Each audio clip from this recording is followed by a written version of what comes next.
Hi, Timothy Carlson here.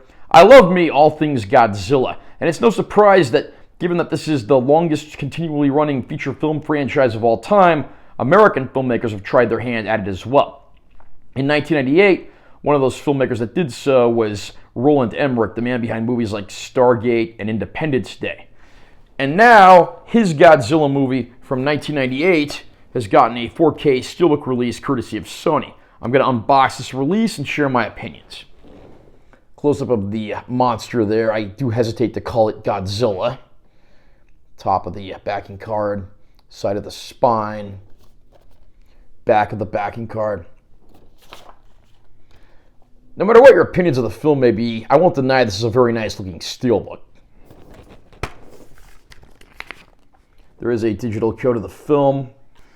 Of course, we get the movie on 4K Ultra High Def. And we get a Blu-ray of the film as well. This is identical to the older Blu-ray of the film, right down to having a trailer about how Blu-ray is the future of movies. Would have been nice if they could have given us a remastered disc as far as Blu-ray goes. And there's the inside of the Steelbook with the monster wreaking havoc in New York City. Following French atomic bomb tests in the South Pacific, an unknown creature is spotted passing through the Panama Canal. Scientist Nico Tatopoulos is called in to investigate the matter, and it quickly arrives at the conclusion that a giant irradiated lizard has been created by the explosions. Godzilla then makes its way north, landing in Manhattan to begin wreaking havoc in the big city. Roland Emmerich had the task of making a Godzilla movie. The Godzilla movies, campy and cheesy as they may be, are sacred in the world of monster movies. In Japan, there have been so many Godzilla movies since the original came out in 1954, and Godzilla is pretty much a staple of Japanese culture. So how does this American-made take on the character fare? Roland Emmerich unfortunately didn't make a Godzilla movie. He made a Roland Emmerich movie. And the movie is a disaster of unmitigated proportions. That's not to say there aren't some fun action scenes here and there, but I think the filmmakers here just completely missed the point of Godzilla. The original 1954 film was something of an allegory against the dangers of nuclear weapons and Japan not wanting to repeat the tragedies of Hiroshima and Nagasaki. This movie is a big, dumb popcorn movie. They were shooting for, obviously summer blockbuster material, and the movie has a lot of destruction, a lot of explosions, and no heart and no depth. Right from the get-go, we're introduced to a ton of characters and subplots, including an ambitious young wannabe news reporter, a scientist investigating earthworms in Chernobyl, a mayor who's having trouble dealing with his cabinet and trying to be reelected. The list goes on, and most of these characters and subplots are almost immediately cast aside and done very little with as soon as everybody's favorite giant lizard shows up. That brings us to the design of the Godzilla character, which is something, again, they just completely got wrong. This creature is more like a mutant four-legged lizard or dinosaur than Godzilla, who's always been a bipedal monster of sorts. This feels like it could have been just any generic big-budget American monster movie. And none of the casting works either. I mean, Matthew Broderick is portraying a scientist brought in to investigate Godzilla and later recruited by some French folks to do his part to fight the creature. Don't ask me why, I don't know. And then you have Hank Azaria playing a slimeball journalist.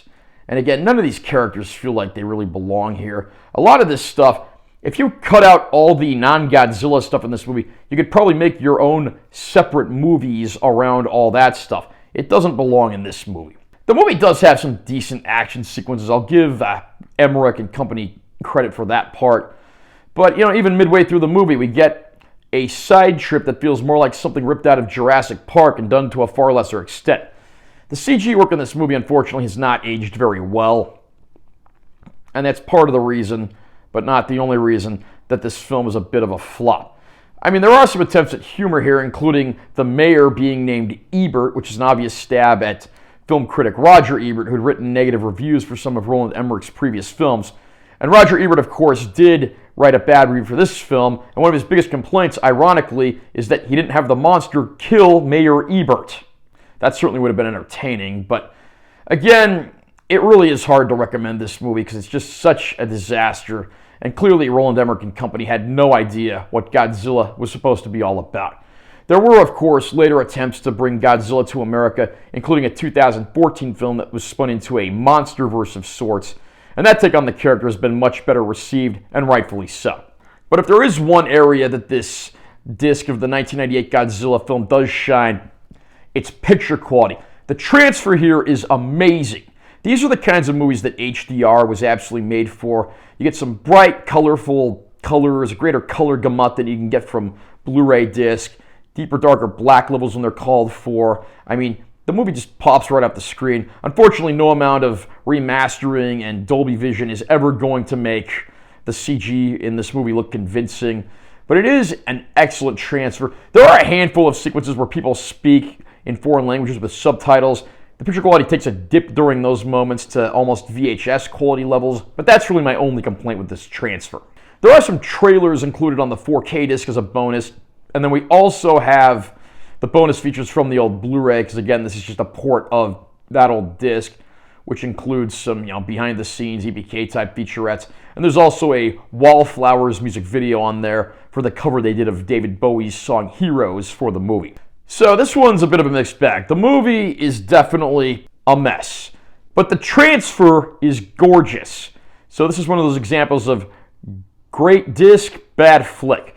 If you can find this one for a really good sale price, you might as well add it to the collection. If nothing else, you and your buddies can have a good Mystery Science Theater 3000 style rant session while you watch it. So again, wait for this one to go on sale. How about you? What do you think of Roland Emmerich's take on Godzilla? Do you think he missed the point of the character altogether? Is this one of your guilty pleasure movies? Comment down below and let me know what you think. Also, remember to subscribe to this channel for more content because I'm always posting new videos. And make sure you give this one a like if you found it helpful. I'm Tilly T. Carlson. See you next time.